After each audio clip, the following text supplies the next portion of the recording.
현재 교육부는 교사의 주도하에 AI 디지털 교과서 등 디지털 기술을 활용한 교실 수업 혁신을 궁극적인 목표로 삼고 있는데요. 단순히 AI 디지털 교과서를 도입하는 것을 넘어 수업 혁신과 교사의 역할 변화를 지원을 하려고 합니다. B2 세션에서는 AI 디지털 교과서 학교 현장 사례를 주제로 진행이 됩니다.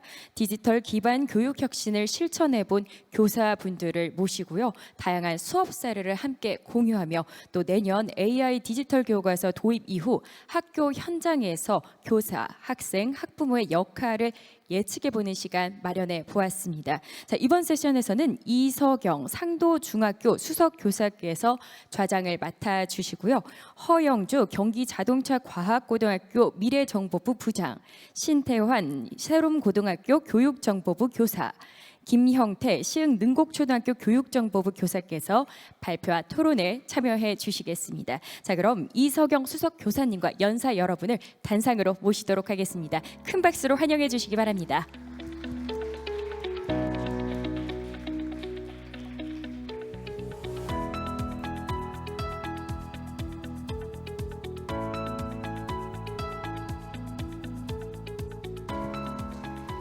네, 그러면 이서경 선생님께 진행 부탁드리도록 하겠습니다.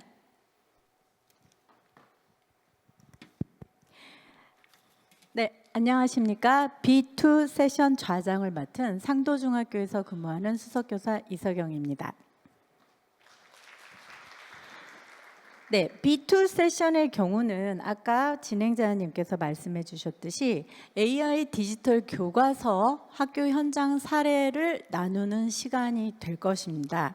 연사분들이 먼저 발표를 하실 거고요. 발표가 끝난 후에는 전체 토론 및 질의응답 시간을 가지도록 하겠습니다. 먼저 이번 세션에 참여하신 선생님들 다시 한번 소개해 드리도록 하겠습니다. 먼저 경기자동차과학고등학교에서 근무하시는 허영주 선생님, 새롬고등학교에서 근무하시는 신태환 선생님, 그리고 시흥능곡초등학교에서 근무하는 김영태 선생님 참여하십니다. 네, 이번 AI 디지털 교과서 학교 현장 사례라고 나는 주제로 진행을 하다 보니 선생님들이 굉장히 또 여기 참여하신 분들이 관심이 많으실 것 같습니다. 이번 세션과 관계돼서 제가 간단하게 도입 설명에 해당하는 발표를 잠깐 하겠고요. 그 다음에 이 세 연사님들이 20분 정도의 시간으로 각각 발표 시간을 가지도록 하겠습니다.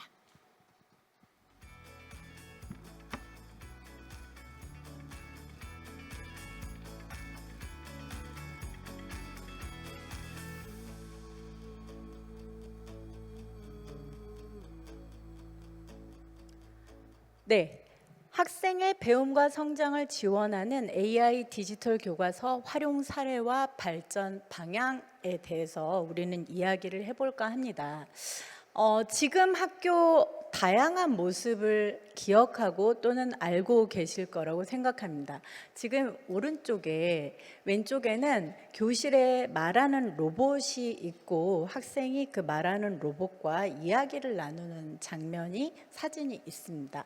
이런 학교가 많지는 않지만 에듀테크가 오른쪽에 보다시피 다양한 방법으로 다양한 곳에서 교육 현장을 지원하고 있는 것이 학교의 현실입니다. 그리고 상호작용성, 기술이 옛날에는 교사의 지식을 전달하는 효과적인 매체로만 존재를 했다면 이제 기술은 우리 교실에서 학생과 선생님들에게 더 쉽고 조금 더 상호작용을 활발하게 하고 더 재미있게 해주는 도구로서의 역할을 확대해 나가고 있는 것이 현실입니다. 그래서 교육부에서는 올해 2024년에 교실혁명 선도교사라는 대대적인 연수를 시행을 했었고 굉장히 찬반 갑론을박이 많았어요. 교육부에서는 이렇게 얘기를 했습니다. 디지털 교육 혁신이 필요하고 미래 인재를 양성해야 된다는 공교육에서 기여를 해야 된다는 요구가 있고 교사들도 이 기술이 도입되는 것을 더 이상 이거는 나의 일이 아니다가 아니고 교사들도 전문성을 강화해야 되고 이를 통해 교육 격차 해소, 교사의 자율성과 혁신성 증대, 글로벌 교육 트렌드 반영 등의 여러 가지 배경을 가지고 이런 교실혁명 선도교사라는 연수를 진행을 하기도 했었습니다. 이제 우리 2024년 가을, 겨울 우리는 한 번도 가보지 않은 길에 들어서고 있습니다. 제 이 이미지를 제가 찾다가 이 이미지를 같이 공유하면 어떨까? 디지털 교과서를 많은 분들이 종이가 없어지고 컴퓨터 저렇게 기기만 들어온다라고 생각하시는 그 잘못 알고 계시는 분들도 꽤 많으시더라고요. 하지만 이게 내년에 국어는 아니고 수학, 영어, 정보 교과의 모습이 될 겁니다. 여전히 우리가 사용하고 있는 종이 교과서 쓸 거고요. 하지만 디지털 교과서도 쓰는 선생님 또 쓰는 시간이 있게 될 것인데요. 많은 질문들이 머릿속에 있으실 거라고 생각합니다. 긍정적인 기대감도 있어요. AI 디지털 교과서를 통해서 학습 성과가 향상될 수 있을 것인지, 학생들의 이해도를 실제로 실시간으로 평가할 수 있을까? 흥미를 느끼고 지속적인 공부를 도울 수 있을까? 그리고 교사의 역할을 보완해 줄까라는 기대에 바탕한 질문들도 있고요. 또 반대쪽에 보시다시피 개인정보 보호 문제는 없는 걸까? 교사의 역할을 대체하거나 감소시킬 위험성은 너무 지나치게 의존해서 학습 능력을 저하시키진 않을까? 교사도 너무 의존하게 되지 않을까? 이런 기대와 우려가 상존하고 있습니다. 그래서 이 모든 기대와 우려가 저는 이 믿음에 바탕을 두지 않았나 합니다. 우리의 학생 한 명 한 명은 너무도 소중합니다. 그래서 우리가 이것을 하기 위해서 또 도입하지 않기 위해서 이런 의견을 내줄 때 모든 이의 마음속에는 이게 있지 않을까 싶어요. 어느 누구도 어느 한 학생도 하찮게 여기지 않고 귀하게 여겨서 한 명 한 명이 모두 빛나는 그것을 지원하는 교육을 위해 우리가 노력을 해야 한다라는 그런 밑바탕의 근본적인 생각은 같지 않나라는 생각을 해봅니다.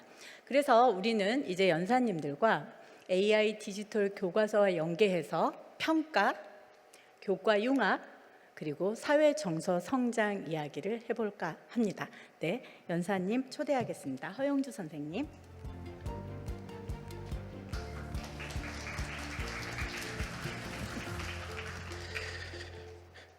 네, 안녕하세요. 네, 경기자동차과학고 영어교사 허영주입니다. 만나서 반갑습니다. 아침 일찍부터 오셔서 너무 힘드시죠? 어깨 한번 돌리고 한번 제 사례를 공유해드리고자 합니다. 톡탁톡탁 한번 쳐주시고요. 자신의 몸에 긴장을 풀어주시는 게 오늘의 지금 이 시간에 가장 중요한 일인 것 같습니다. 한번 가볼까요? 저는 영어 선생님입니다. 영어교사고요. AI 디지털 교과서 프로토타입을 활용해서 제 영어 시간에 어떠한 수업에 설계를 했고 어떻게 평가를 했는지를 한번 보여드리고자 합니다. 자, 경기자동차과학고 영어교사고요. 저는 제 고민과 함께 제 세션을 열어가고자 합니다. 한 학급에 몇 명의 학생이 있을 것 같나요? 업앤다운 게임 해볼까요? 제 교실에는 몇 명의 학생이 한 학급에 있을 것 같다.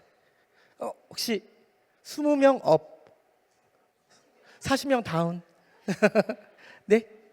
30 다운 거의 다 왔어요? 25? 네, 맞습니다. 26명입니다. 네, 26명의 학생이 제 교실에 있습니다. 제가 처음에 한 10년 전, 12년 전 제가 교직을 시작할 때까지만 하더라도요. 제 스스로 학생을 하나, 둘, 한 3그룹 정도로 스스로 카테고리를 만들 수 있었습니다. 그룹화를 할 수 있었습니다. 그런데 말입니다. 이제는 한 명 한 명의 학생들이 숨소리조차 다릅니다. 아니 어떻게 이렇게 말투조차 다른지 모르겠습니다. 좀 대표적으로 말해볼까요? 10년 전에는요, 제 고등학교 때를 말할게요. 좀 옛날 얘기이긴 하지만 SES파와 핑클파가 있었습니다. 아, 너무 옛날인가요? 근데 우리는 우리끼리 룰이 있었습니다. 같은 걸그룹을, 같은 아이돌을 좋아하면 우리끼리는 동지였습니다. 근데 요즘은 아닙니다. 같은 아이돌을 좋아하더라도요, 자신이 좋아하는 그 멤버입니다. 맞습니다. 이제는 그들 간의 유대감이 그만큼 굉장히 탈중앙화가 되었음을 의미합니다.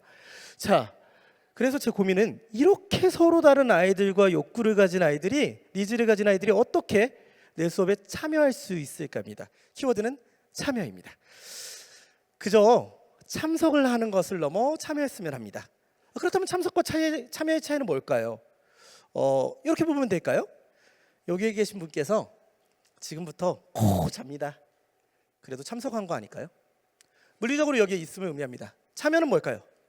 인지적, 정서적으로 제 고기에 끄덕여주고 와 같이 과정에 들어온 것이지요. 감사합니다. 자, 그래서 저는 수업 시간에 물리적으로 참석하는 걸 넘어서서 조금 아이들이 인지적, 정서적으로 참여를 하였으면 좋겠습니다. 근데 그거 아시나요? 과외 해보신 분은 알 거예요. 한 학생도 50분 동안 인지적, 정서적으로 참여시키기가 굉장히 어렵습니다. 그런데 교실에는 한 명만 있지 않습니다. 몇 명 있다고 했죠? 제 교실에는요? 26명입니다. 그러면 이 20명이 넘는 아이들의 인지적, 정서적 참여도를 실시간으로 관찰한다는 것은 그냥 불가능입니다. 그 부분에서 AI 디지털 교과서가 분명히 도움이 될 수 있습니다. 자, AI 디지털 교과서와 학생이 학습을 하는 순간이 있을 겁니다. 그리고 교사는 자신의 AI 디지털 교과서를 통해서 그 참여 정도를 실시간으로 관찰이 가능합니다.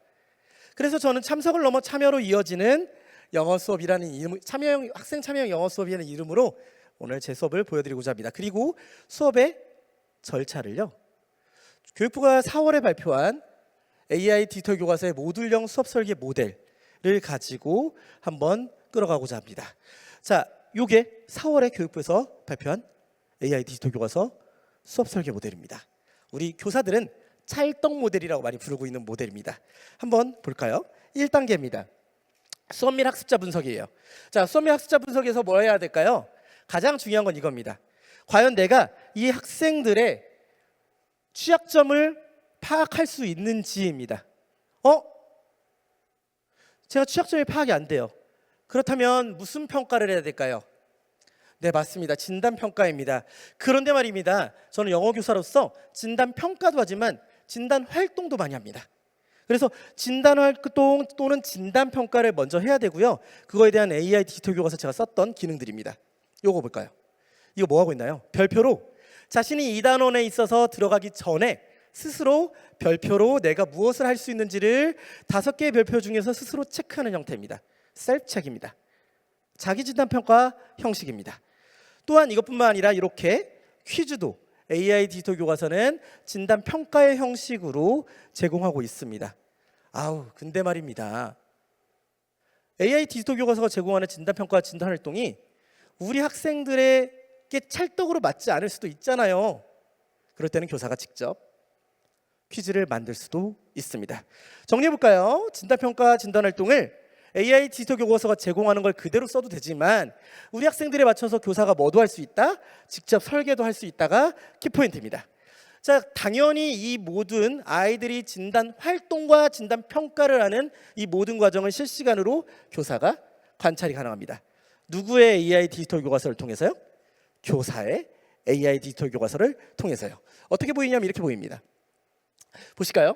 자, 이 학생이 지금 왼쪽에 있는 땡땡땡이라는 학생을 클릭하면 실시간으로 아이가 지금 뭐라고 체크했고, 더 있습니다. 우측 상단을 보면요, 작아서 안 보이겠지만 몇 번 제출했는지도, 그리고 언제 제출했는지도가 나와 있습니다. 저는 이 몇 번 제출이 그렇게 재밌더라고요. 아이가 최종적으로 100점을 맞았냐 90점을 맞았냐보다 더 재밌는 저에게 데이터는 이 아이가 몇 번을 시도했는지입니다. 자, 이게 무엇을 의미할까요? 이 아이가 노력을 통해서 그리고 여러 번 시도를 하면서 끝까지 90점, 100점을 이뤄낸 건지 아니면 한 번에 맞은 건지도 저에겐 유의미한 데이터로 다가옵니다. 그걸 실시간으로 볼 수 있습니다. 자, 이렇게 진단평가와 그리고 진단활동이 끝났습니다. 그러면 교사는 무엇을 선택해야 되냐? 짜잔, 이걸 선택해야 됩니다. 자, 학습 목표가 달성에 학생들의 수준차가 영향을 줄 것 같아요. 그러면 바로 협력학습을 가버리면 어떻게 될까요? 이런 일이 발생합니다. 선생님, 얘 안 해요. 그럼 가요. 교사가 제가 합니다. 영주야 왜 안 해? 하면 그 학생은 둘 중에 하나로 대답합니다. 저 했는데요. 또는 뭘까요? 얘도 안 했어요. 폭로전이 시작됩니다. 서로 안 했대요. 서로 안 했대요. 자, 핵심은 이겁니다. 아이들의 학습 수준차가 있는 상태에서 협력학습으로 바로 가는 것이 아니라 만약에 아이들과 간의 학습 수준차가 있다면 개별학습을 먼저, 키워드는 먼저입니다. 개별학습을 먼저 하고 협력학습으로 가야 된다는 겁니다. 다시 말하겠습니다. 정말 한간에 AI 디지털 교과서는 개별학습만을 위한 도구이다라고 많이 말하는데 이 모델이 말해줍니다. 개별학습을 먼저 하고 협력학습으로 갈지 아니면 수준차가 없다면 바로 협력학습으로 가야 된다. 지향점은 무엇이죠? 협력학습입니다. AI 디지털 교과서가 하고자 하는 지향점이 협력학습임을 여기에서 보여줍니다. 개별학습을 먼저 하고 협력학습으로 가는 경우 어떠한 활동을 할 수 있는지 지켜볼까요? 자, 듣기 활동입니다. 영어 교과에서 많이 하는 듣기 활동입니다. 자, 제가 교사예요. 여러분들이 학생입니다. 어떻게 하냐? 제가 플레이를 누릅니다. 그러면 이쪽은 빠르대요. 이쪽은 느리대요. 교사는 미친대요. 맞출 수가 없습니다. 아이들의 속도를 왜냐하면 아이들마다 즉 듣기에 대한 역량에 있어의 차이가 있기 때문입니다.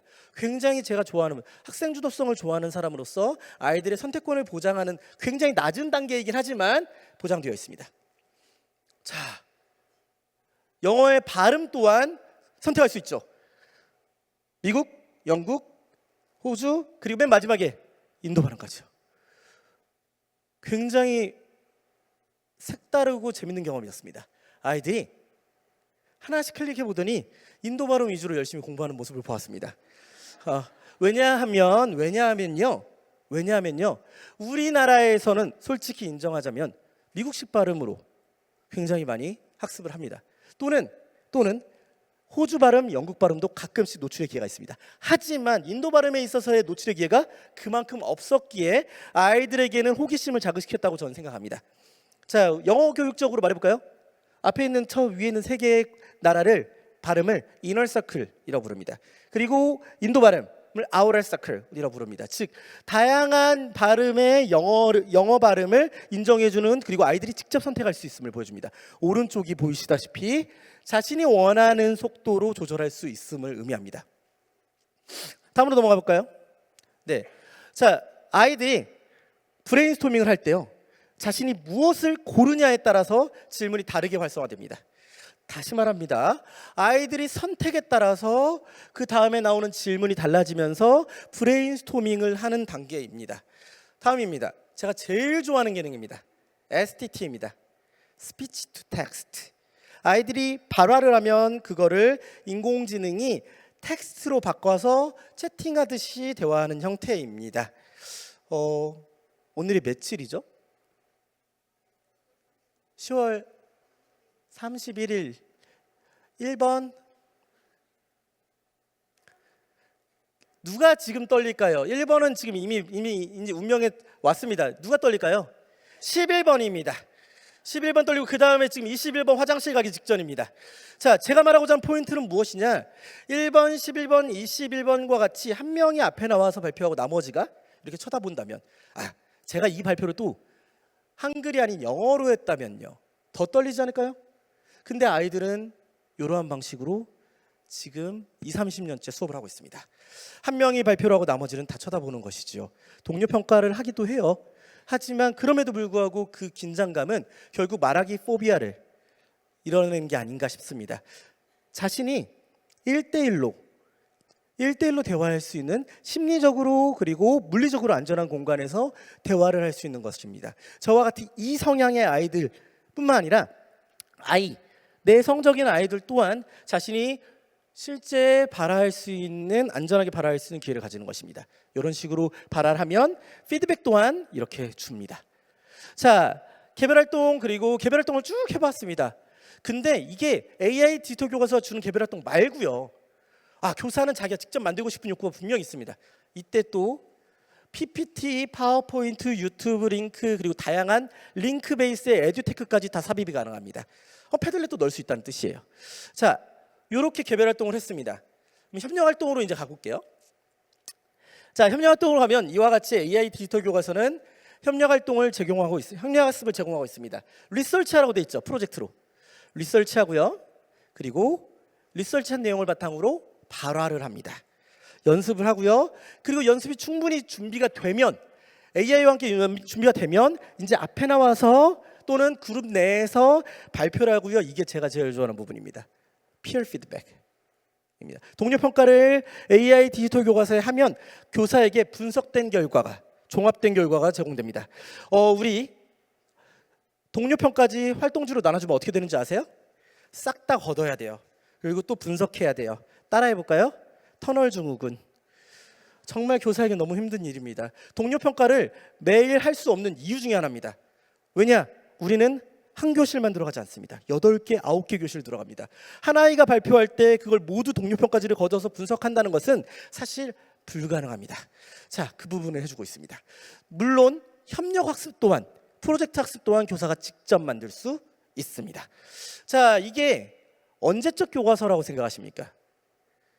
아마 여기 앉아 계신 분들이 어렸을 때도 배웠던 AB 형식의 교과서입니다. 맞나요? 이게 지금도 쓰고 있습니다. 왜 AB가 있는 줄 아세요? 저도 지금 서책형 교과서를 집필했지만 AB가 있는 이유는 다음과 같습니다. 진짜 여기서 배우고자 하는 표현은 와이런추예요. 와이런추를 학습하기 위해서 연습하기 위해서 A라는 도와줄 수 있는 친구가 필요한 겁니다. 자, A는 결국 뭐죠? B에 있는 Y런추를 학습하나요? 하지 않습니다. B가 Y런추라고 하는 그 키 익스프레션을 그 중요한 표현을 배우도록 A는 도와주고 있는 거예요. 그렇기 때문에 B가 하는 동안 A는 하고 있습니다.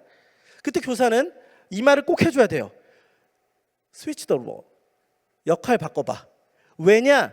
방금 보조하던 학생이 다시 B가 돼서 Y런추를 배워야 되기 때문이죠. 이렇게 돼버린 겁니다.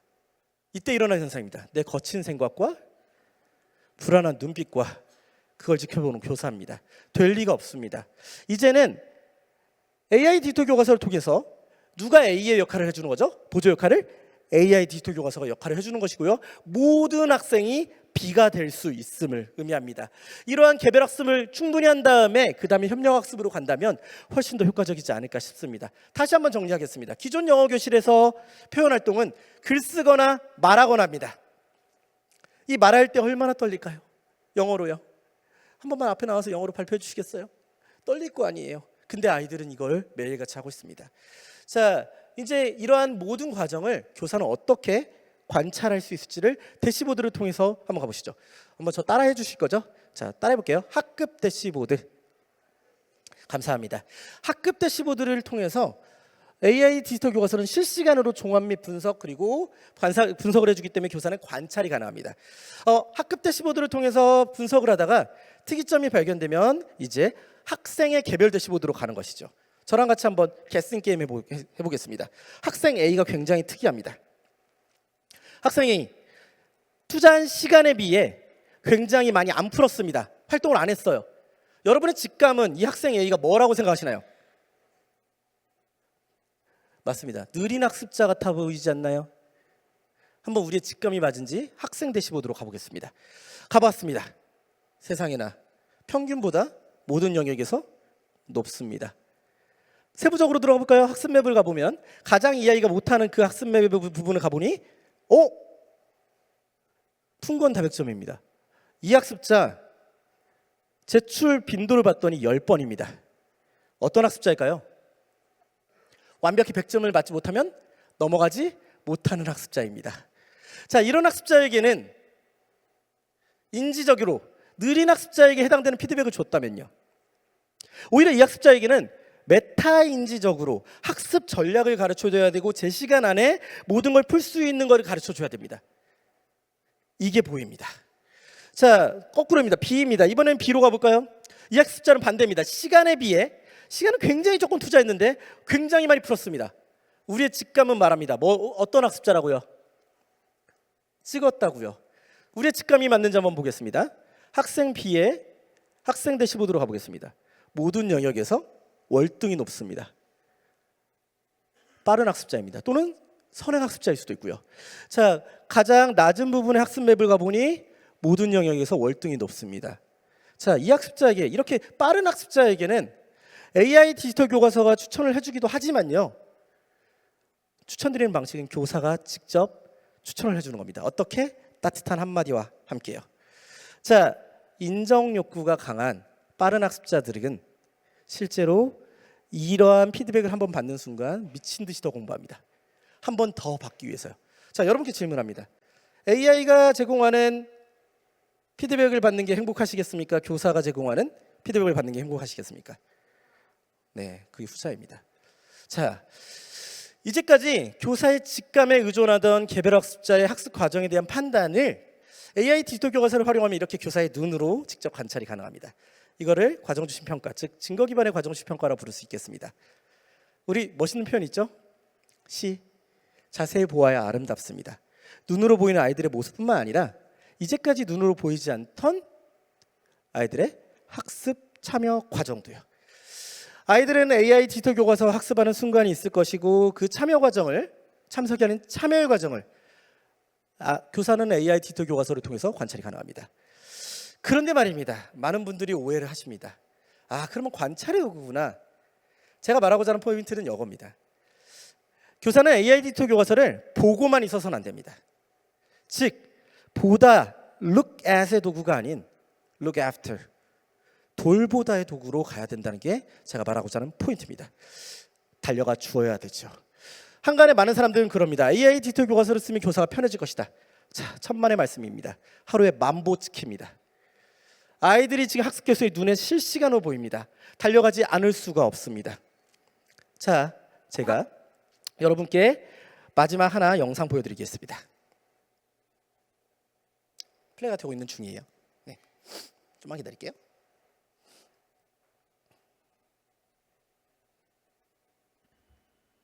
플레이가 됐나? 네, 되네요. 되고 있습니다. 제가 설국열차에서 제일 좋아하는 장면은 송강호 씨가 옆을 가리키면서 이게 너무 오랫동안 닫혀 있어서 벽인 줄 알고 있지만 이게 사실은 문이다 라고 하는 대목입니다. 자, 여러분께서도 내년 한 해 벽인 줄 알고 있었던 여러분만의 문을 꼭 찾으시기 바랍니다. 고맙습니다. 네, 저에게는 처음에 제 고민을 시작했습니다. 학생 참여형 수업이 저에게는 그저 벽인 줄 알았습니다. 적재적소에 잘 활용한다면 절대로 만능은 될 수 없습니다. 하지만 한 교사에 하나의 문만 열어줘도 500만 개의 문이 열리지 않을까 기대해 봅니다. 이상입니다.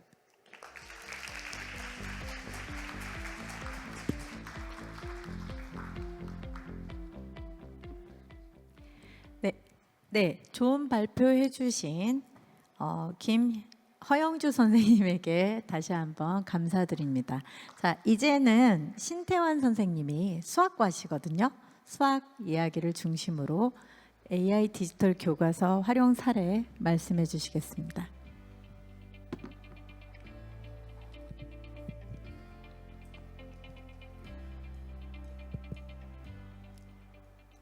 네, 안녕하세요. 함께 성장하는 교실을 위한 AI 디지털 교과서를 주제로 발표하게 된 세종에 근무하고 있는 세롱고등학교 수학교사 신태환입니다. 반갑습니다.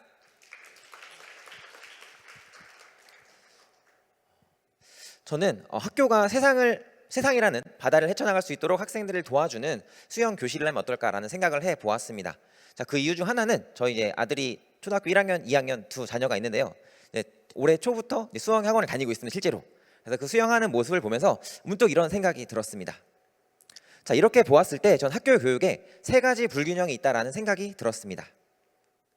그 첫 번째 불균형은 수업 중에 교사와 학생의 시간 불균형입니다. 이게 수영 학원으로 친다면 수영 강사가 1시간 동안 열심히 수영 시범을 보입니다. 아이들에게. 그리고 나서 이제 끝날 쯤 10분 정도 시간을 주는 거죠. 자, 너희도 이제 한번 해봐라. 자, 이게 정말 수영 학원이라면 정말 우리 아이들이 학생들이 충분히 연습할 수 있는 시간을 확보할 수 있을까라는 생각이 들 겁니다. 자, 두 번째로는 학기 중에 이 지식 전달과 이 평가 사이에도 불균형이 있다라는 생각이 들었습니다. 실제로 제가 작년까지도 많이 그랬는데요. 많은 경우에 어떤 강의식으로 수업 진도를 쭉 나가고 그리고 중간고사 한 번, 기말고사 한 번 이렇게 시험을 보고 끝이 납니다. 근데 이 평가라는 것도 학생을 정말 얘가 뭘 잘하고 못하는지 알려주는 것이 아니라 그냥 단순하게 누가 더 선착순으로 더 잘하는지 못하는지 이 상대평가 위주라는 것, 이 부분도 많은 불균형을 이루고 있다는 생각이 들었습니다. 자, 세 번째 불균형은 이 평가도 아주 작게 이루어지는데 그 평가마저도 이 평가에 따른 피드백이 매우 불균형하다는 생각이 들었습니다. 피드백이 거의 없었습니다. 저 같은 경우도. 그래서 이 피드백도 그냥 시험 보고 나면 이 성적표라는 것도 실제 알고 보면 이 학생이 정말 잘하고 못하고를 알려주는 게 아니라 고등학교 경우에는 이 학생이 결국 몇 등인가, 그래서 너는 몇 등급인가 라는 것을 알려주는 게 전부입니다.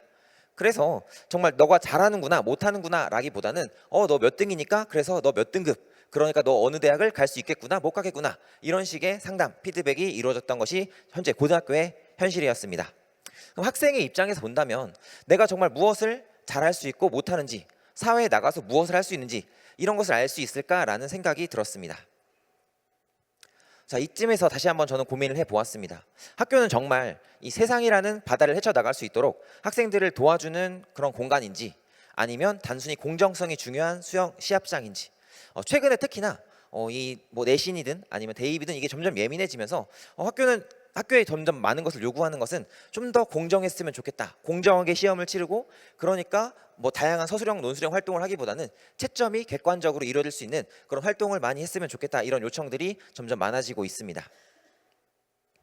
자, 이러한 상황에서 저는 이 AI와 디지털 기술을 잘만 활용한다면 그러면 학교 수업을 좀 바꿀 수 있지 않을까라는 기대감을 갖게 되었고요. 그것을 기반으로 수업을 조금씩 바꿔보았습니다. 실제 수업 장면 영상을 잠깐만 보면서 이야기를 이어나가 보죠.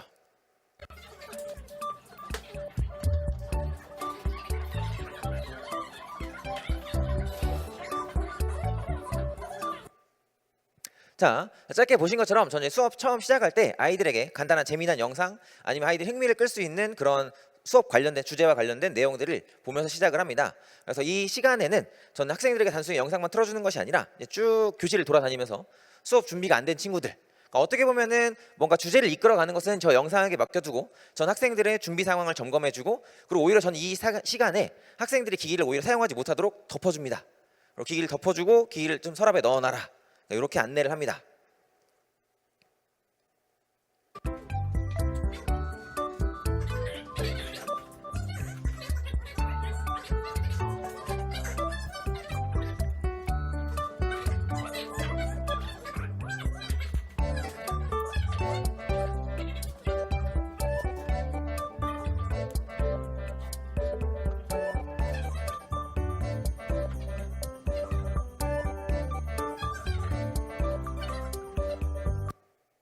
자, 이 장면은 개념 이해 중심의 수업 장면입니다.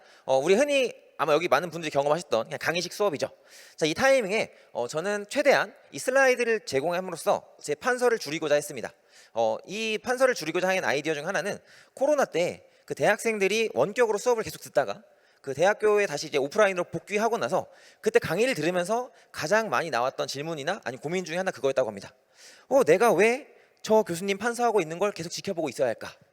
그러니까 잘 생각해보면 수업에서 정말 본질적인 부분과 비본질적인 부분들을 잘 고민을 해서 그 비본질적인 부분들은 어떤 데이터라든가 아니면 이런 온라인 자료, 디지털 자료들로 대체할 수 있지 않을까라는 생각을 하게 되었습니다. 그래서 저는 판소를 최소화하고 이 학부된 시간에 학생과 좀 대화를 많이 하고 질문 중심으로 수업을 이끌어 나가고 있습니다.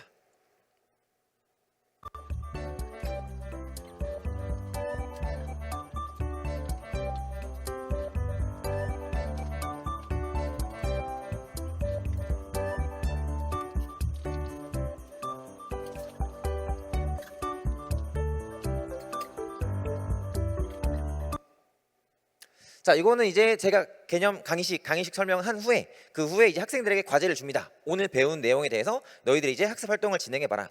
야, 마치 이 수영 학원으로 친다면 제가 처음에 시범을 보이거나 안내를 한 후에 자, 이제 너희가 직접 한번 해봐라라고 학생들에게 활동할 수 있는 시간을 주는 거죠. 그러니까 이게 생각해 보면 기존에 없던 활동이 아닙니다. 기존에도 학생들에게 학습지를 만들어주고 학습지를 주고 학습지를 시키는 그런 활동들입니다. 다만 디지털 도구를 활용함으로써 훨씬 간편하게 이 작업이 이루어지고 여기서 시간을 아낄 수가 있는 거죠. 자, 이 시간에는 전 학생들의 학습 내용을 점검해 주고요. 그리고 가급적이면 문항은 객관식보다는 단답형과 서술형 문항으로 구성을 합니다. 아까 앞에서 말씀 주신 것처럼 이 AI 디지털 교과서를 활용하면 교사가 직접 문항 세트를 설계할 수 있습니다. 기존에 있는 문항도 있지만 학생들의 수준에 따라서 내가 맞춤형으로 학생들에게 문항을 제공해주고 또 그에 따른 피드백도 적절하게 줄 수가 있는 거죠.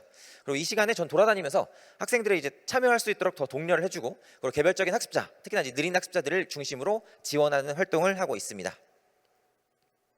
자, 이렇게 보면 전 오히려 전반부에서는 학생들이 오히려 기기를 사용하지 못하도록 막습니다. 그 이유 중 하나는 전 기기도 하나의 화자, 즉 스피커라고 생각을 합니다. 그러니까 제가 이야기를 하는데 앞에 기기가 있다는 것은 학생의 입장에서는 두 사람이 동시에 말을 하는 거죠.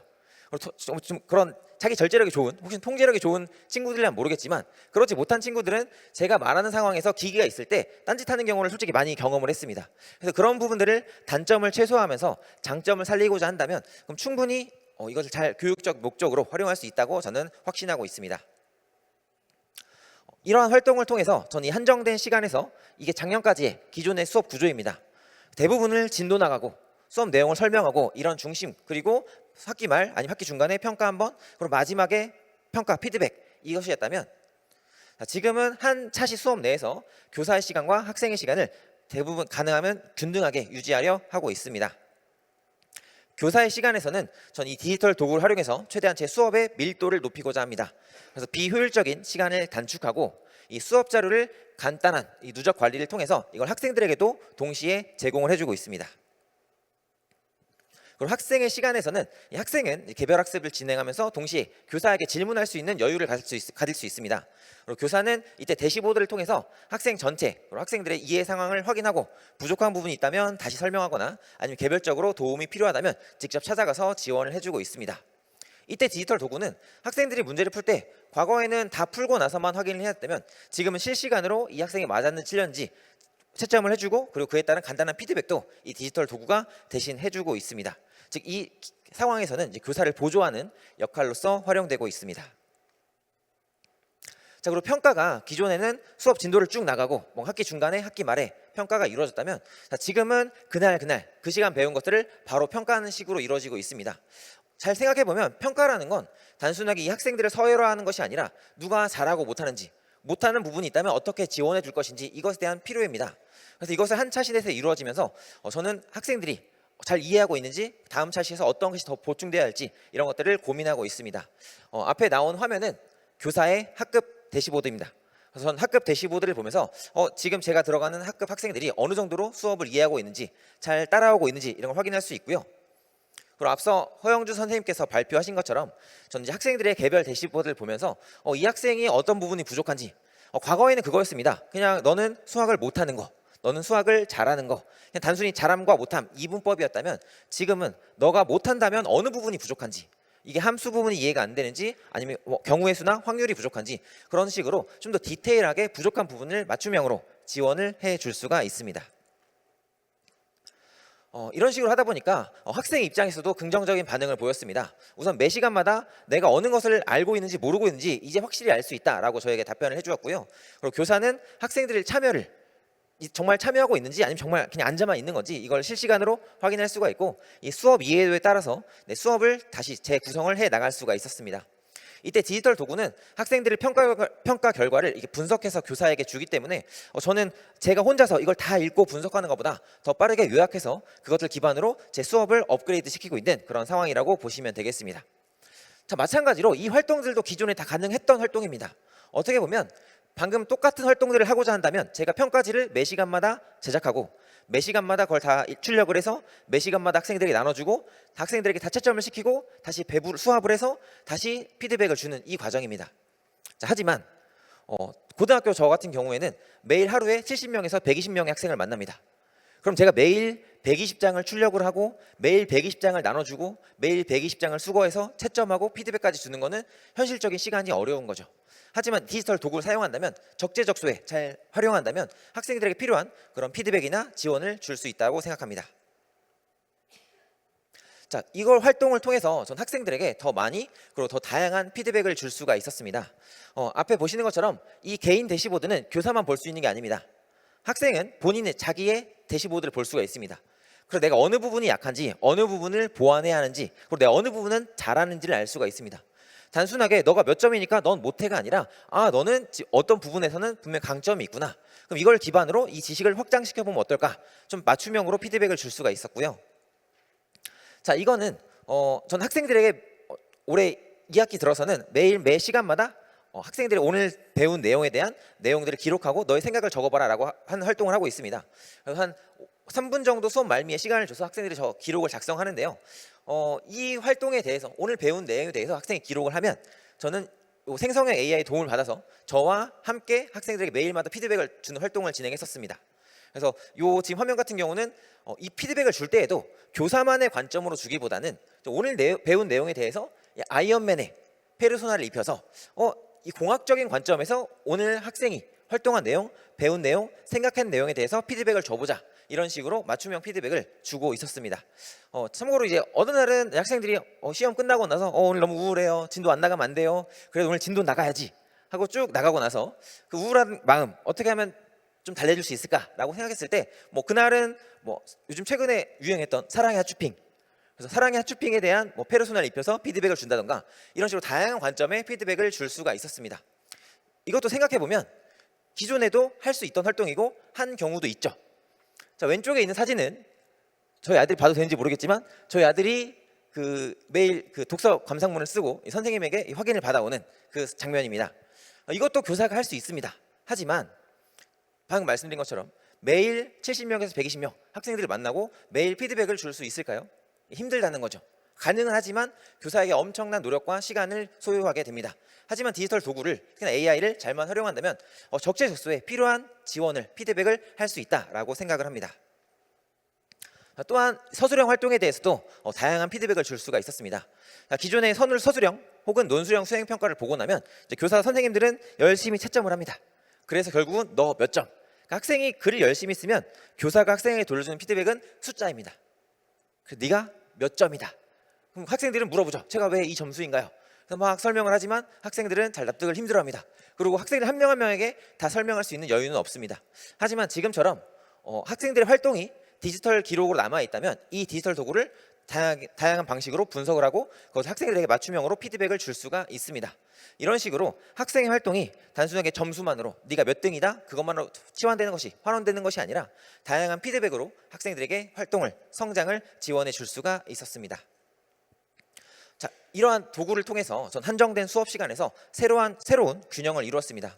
기존에는 어떻게 하면 진도를 빨리 나갈까? 어떻게 하면 내가 설명을 잘하고 어떻게 하면 내가 유창하게 말을 해서 아이들이 더 많이 나의 수업에 빠져들까라는 걸 고민했다면 지금은 오늘 배운 내용을 어떻게 하면 학생들이 더 잘 이해하고 그 학생들이 어떻게 잘 이해했는지 진단하고 그걸 어떻게 하면 학생들에게 맞춤식으로 피드백을 줄 수 있을까까지를 고민하게 되었습니다. 자, 이런 AI 디지털 교과서를 보시면서 많은 분들이 이런 질문을 합니다. 이거 보면 결국에는 문제풀이랑 피드백 이게 전부인 거 아니냐라고 질문도 하시는데요. 전 이거 활동을 하고 익숙해지면서 이제는 단순히 문제풀이가 진단만이 중요한 것이 아니라 그 다음 그 너머의 활동들도 할 수 있겠구나, 지원할 수 있겠구나라는 것을 생각해 보고 있습니다. 수학 같은 경우에 가장 많이 학생들이 질문하는 게 있습니다. 아마 여기 계신 분들도 많이 질문하실 겁니다. 도대체 그놈의 수학은 배워서 어디에 써먹는 건가? 이 질문을 많이 합니다.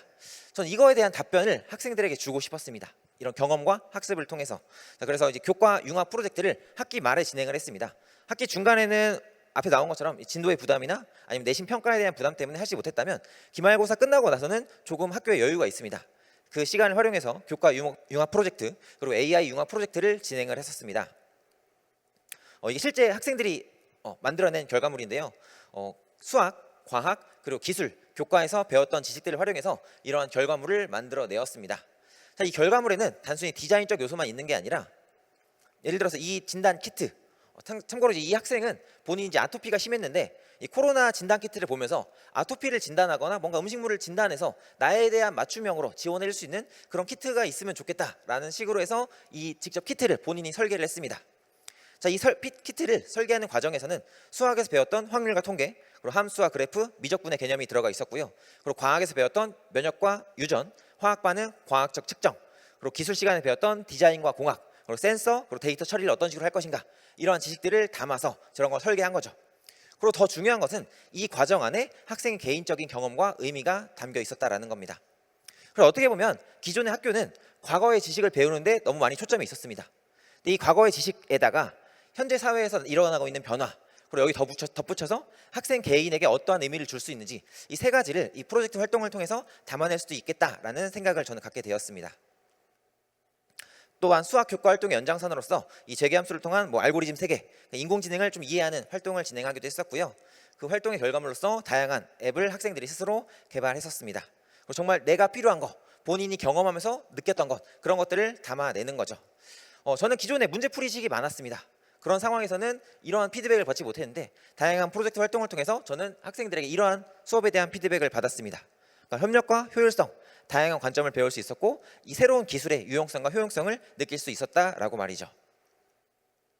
어떻게 보면 이 AI와 디지털 기술의 역할은 교육 분야에서는 답이 있는 문제에 대한 거, 답이 없는 문제에 대한 걸로 나눌 수 있다고 생각합니다. 답이 있는 문제는 조금 더 빠르게 목적지에 도달할 수 있게, 조금 더 빠르게 기억할 수 있게 한다면, 답이 없는 문제에 대해서 창의적인 사고와 다양한 활동을 지원해 줄 수 있다고 생각합니다.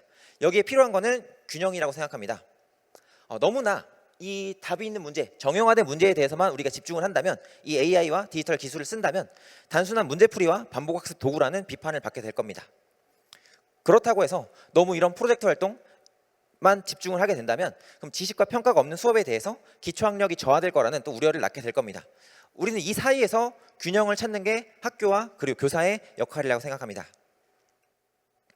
그래서 기존에는 교사의 힘으로는 어떤 지식 전달이나 평가, 잘해봤자 피드백을 약간 주는 것 정도가 한계였다면, 이 새로운 도구, AI 디지털 교과서라는 도구를 사용한다면 교사는 더 멀리, 더 효율적으로 다양한 교육적 여행을 할 수 있게 될 거라고 생각을 하고 있습니다. 그리고 그것을 하는데 중요한 것은 교사의 설계 역량이라고 저는 생각하고 있습니다. 정리하겠습니다. 학교란 무엇일까요? 최근에 진짜 학교가 빠르게 변하고 있습니다. 코로나 이후로 해마다 너무 많이 환경이 바뀐다라는 거 느끼고 있습니다. 올해 나왔던 뉴스 기사입니다. 일반 고학생의 29%, 특히나 수학 시간에 가장 많은 학생이 자고 있다고 합니다. 29%가 그냥 잔다고 합니다. 과거에 느끼던 것보다 확실히 더 많은 학생이 자고 더 많은 학생이 학교에 참여하지 않습니다. 자, 밑에 나온 기사처럼 올해 7월에 나온 기사입니다. 굳이 학교에 안 가도 된다. 학업 중단 학생이 5년 새에 최고치를 달리고 있습니다. 작년에도 최근에 최고다라고 했는데 올해 또 최고치를 경신하고 있습니다. 자, 이런 걸 보면서 학교가 정말 필요한 것인가? 학교는 필요 없는 게 아닐까라는 고민도 하게 됩니다.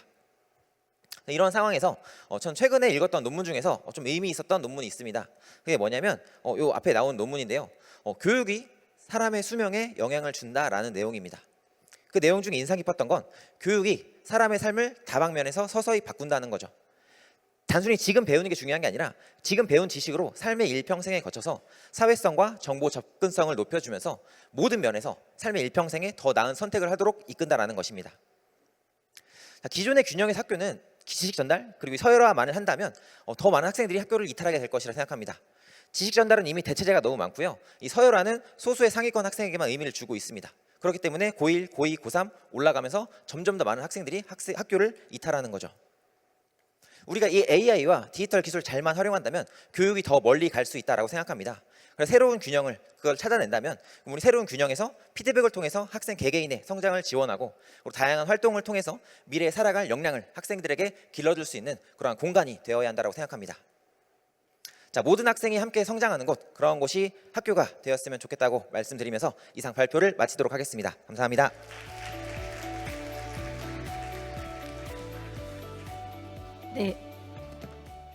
네. 신태환 선생님의 발표 감사드립니다. 마지막으로 김영태 선생님의 발표 들으실 건데요. 지금 현재 실시간으로도 많은 분들이 질문을 올려주고 계십니다. 김영태 선생님의 발표가 끝난 후에 우리 여러 질문들을 나눠보도록 하겠습니다. 네, 김영태 선생님 발표 부탁드립니다. 네, 반갑습니다. 저 시흥 능곡초에서 온 김형태라고 합니다. 반갑습니다. 네, 저는 초등에서 근무를 하고요. 이제 디지털 교과서 저기 어떻게 연결되지라고 생각하시는 분이 계실 수도 있어서 전체적인 사회의 흐름을 한번 말씀해 보고자 합니다. 지금 교육계를 흔들고 있는 이 네 가지 키워드가 있는데요. 학교나 교육청에서 오는 공문들을 분석해 보면 제목에 이 ABCD로 다 걸리더라고요. 그래서 가장 많이 나오는 A가 뭘까라고 했을 때 어떤 걸 것 같으세요? 맞아요, AI예요. 마치 AI가 아니면 교육계가 쪼개질 듯 너도 나도 AI를 이야기하는데, 많은 분들이 AI라고 했을 때 알파고를 생각하시는 분이 여전히 계세요. 그리고 이제 시간이 좀 더 지나서 코스웨어를 보고 계시는 분이 있는데, 이제 우리가 생각한 건 코스웨어였던 거죠. 진단하고 분석하고 새로운 컨텐츠를 제공해서 스스로 학습할 수 있게. 사실은 이게 2023년만 해도 동의할 수 있었어요. 근데 2023년에 작년 3월에 누가 나왔냐면 생성형 AI 챗GPT가 나왔죠. 걔가 나오면서 우리가 생각하는 AI가 코스웨어가 아닐 수도 있겠다. 그리고 심지어 2년 후에 AI가 학교 현장으로 들어올 텐데 걔가 어떤 모습일까 예측조차 불가능한 상황인 거죠. 그럼에도 불구하고 AI는 학교 현장으로 들어올 거기 때문에 우리는 어떠한 방식으로든 준비를 해야 될 거야 라는 공감대가 만들어졌다고 생각을 합니다. 자, B가 많이 들어가는 단어는 뭘까요? 어떤 분은 비대면? 이렇게 이야기하는데 비대면은 아니고 IB예요. 경기, 대구, 제주를 중심으로 이런 IB를 학교 현장 교육과정으로 도입하려고 노력을 하고 있는데, 이 IB가 좋다 나쁘다 보다는 왜 IB를 도입했을까, 이걸 보면 결국 교육과정 수업 평가의 1차를 위해서 학교 현장에서 어떻게 하면 조금 더 평가의 공정성이나 신뢰성을 담보하고 교사의 역량을 높일까에 대한 고민에서 시작이 되었다고 생각이 듭니다. 그럼 C는 좀 어려운데 C는 커리큘럼이에요. 그래서 우리가 이제 2022 개정교육과정을 만나게 되는 거죠. 2022 개정교육과정에서 이야기하는 것들은 포용적이고 창의성을 가진 주도적인 사람이라는 맞춤형 교육의 프로세스를 가지고 있습니다. 그러다 보니까 학생 맞춤형, 학생 개별형 이런 내용들이 계속해서 강조되어 있는데요. 이 ABC가 되게 이상적으로는 아름다운 단어지만 사실은 이 D가 나오기 전에는 아름다운 단어였어 라는 거였죠. 그래서 이 D는 사실은 우리가 지금 이야기하는 디지털이에요. 그래서 코로나 이후에 우리 사회가 디지털 대전환 사회를 이뤄가면서 이 A, B, C가 구현이 가능하게 됐다고 생각을 합니다. 그래서 학교 현장에 어떤 방식으로 이 A, B, C를 적용할 거냐, 그거를 어떤 방식으로 교육과정과 연결할 거냐, 그 고민이 시작됐다고 생각하고요. 그거에 대한 하나의 방안으로 AI 디지털 교과서가 나왔다고 생각합니다. 그래서 AI 디지털 교과서가 개인의 능력과 수준과 뭐에 맞는 수준에서 되게 아름다운 말을 하고 있죠. 근데 지금 학교, 초등학교 현장에서는 어렵겠다라고 느끼고 있어요. AI 디지털 교과서뿐만 아니라 AI 디지털 교과서 할아버지가 와도 왜 그럴까 보니까 제가 6학년 담임이에요. 애들이 학교에 왜 오니 물어보면 밥 먹으러 와요. 밥 먹고 친구랑 놀러 와요. 그래서 얘네들이 가장 먼저 오면 오늘 급식이 뭐 나올지를 보고 그걸 서로 이야기하면서 하루를 시작해요. 그래서 애들한테 공부를 안 하고 이래서 제가 애들한테 얘들아 공부 좀 해야 되지 않겠니? 라고 얘기하면 애들 중에 대부분이 엄마가 우리 아니면 누구 할머니가 건강하게만 자라래요 이렇게 얘기해요. 그래서 제가 걔네한테 얘기해줘요. 너넨 충분히 건강해. 이제는 인간으로서의 가치와 도리를 배워야 되지 않겠니? 제발 공부 좀 하자 얘들아. 이렇게 되는 정서적인 것들이 더 중요하게 연결이 된다는 거죠. 그래서 어느 순간 우리가 인지적인 거에만 계속해서 포커싱을 하고 있다 보니 학생들이 교육으로 끌려오는 경우가 많지 않은 거예요. 그래서 그거를 증명이라고 하듯이 계속해서 새로운 콘텐츠나 교육 자료가 나오고 있지만 실제로 현장에서 어려움을 겪는 이유가 아이들 스스로 내가 왜 공부를 하는지 모르는 게 굉장히 많다는 거죠. 그러니까 좋은 자료들을, 좋은 플랫폼을 백날 갖다 줘도 애들이 그걸 보지 않는 거예요. 그래서 어머니들이 제일 많이 하시는 게 우리 아이가 어떻게 하면 잘 성장할까요? 라고 말씀하시고 아이한테 뭘 주냐면 책을 줘요. 그러니까 아이들 입장에서는 너무 그 과정이 힘든 거예요. 그래서 우리가 좋은 걸 아이들한테 제공하기보다는 아이들이 왜 책이 즐거운가를 알려줘야 되는데, 그 과정이 바뀌게 된다면 책은 아이들에게 너무 힘든 과제가 되는 거죠. 그랬을 때 학교에서 중심적으로 해야 되는 게 뭘까라고 했을 때, 학교에서는 과정 중심 평가를 선생님들이 하게 됩니다. 근데 데이터를 너무 많이 모아야 되고, 아까 선생님들 말씀하신 것처럼 중고등은 한 명의 담임선생님이 한 과목으로 여러 선생님 아이들을 만나지만, 초등은 선생님 한 명이 다양한 과목을 가르쳐요. 그러다 보니까 약간의 교과의 특징에 따라서 모아 놓을 수 있는 자료나 정보들이 다양한데, 그런 것들을 누군가 체계적으로 모아주고 그런 것들을 분석해주면 좋겠다. 그 이후에 교사가 직접 아이들에게 피드백할 수 있는 시스템이 있으면 좋겠다라고 해서 나온 게 저희는 AIDT라고 생각합니다. 그래서 여기서 선생님들에게 어떤 게 필요해라고 했을 때, 관찰하고 데이터하고 분석하고 종합하는 그런 데이터적인 것들을 선생님한테 제공하면 선생님이 인간적으로 아이들을 지도하는 방식으로 가야 학교 현장에서 먹히지 않을까라는 생각이 되는 거죠. 그래서 그런 것들에 대한 우리가 아젠다가 정리되어 있어야 될 것 같고, 아까 말씀드린 대로 학생들은 기본적으로 학습을 좋아하지 않습니다. 그래서 애들이 공부를 좋아하지 않는데, 이 공부를 좋아하지 않는 아이들한테 엄청난 양의 반복학습이나 공부 자료를 주면 애들이 학교 오기를 싫어해요. 그러다 보니까 학교를 재밌게 와서 친구들과 내가 뭘 필요로 하고 어떻게 공부를 하게 하는지, 이런 것들을 연구해 보니 이런 것들이 굉장히 사회정서적인 측면이 많더라라는 거죠. 그래서 공부를 하고자 하고 아이들이 학습에서 효과성을 발휘할 때 필요한 요소들이 결국 학습 동기나 스스로의 이 스트레스를 관리하려는 사회정서적인 측면이 중요하게 인식이 된다는 거예요. 그래서 이제 초등에서는 학생들이 스스로 학습하는 능력과, 말하자면 예전에 우리가 강조하던 엉덩이의 힘이 다시 필요해지기 시작한 때인 거죠. 그래서 내가 왜 공부를 해야 되고 내가 어떠한 방식으로 교육을 내가 배움을 만들어 가야 되는지를 스스로 아이들이 인식하지 않으면 아무리 좋은 컨텐츠나 AIDT가 제공되더라도 아이들은 공부를 하지 않을 거라고 생각이 듭니다. 그랬을 때 이제 학교의 교육과정의 방식이나 내용이 조금씩 바뀌어야 되지 않을까? 그래서 우리가 왜 공부해야 되는지, 학교에서는 아이들이 내가 어떻게 공부하면 될지, 그리고 내가 스스로 공부했을 때 어떤 이득이 난지, 그리고 나를 도와줄 수 있는 친구와 아니면 이런 온라인에서 확장된 다양한 공부 방식들을 스스로 배울 수 있는 경험의 장이 되어야 된다고 생각하고 있습니다. 그러다 보니까 계속해서 인지적인 측면만 강조하다 보니 애들이 공부는 되게 잘하는 것 같은데, 문제는 기초학력과 관련된 학생들이 계속해서 늘어나고 있다는 뜻인 거죠. 그래서 여기서 봤을 때 저희가 생각하는 거는 결국은 자료가 없어서 아이들이 공부를 못하는 건 아닐 것 같다.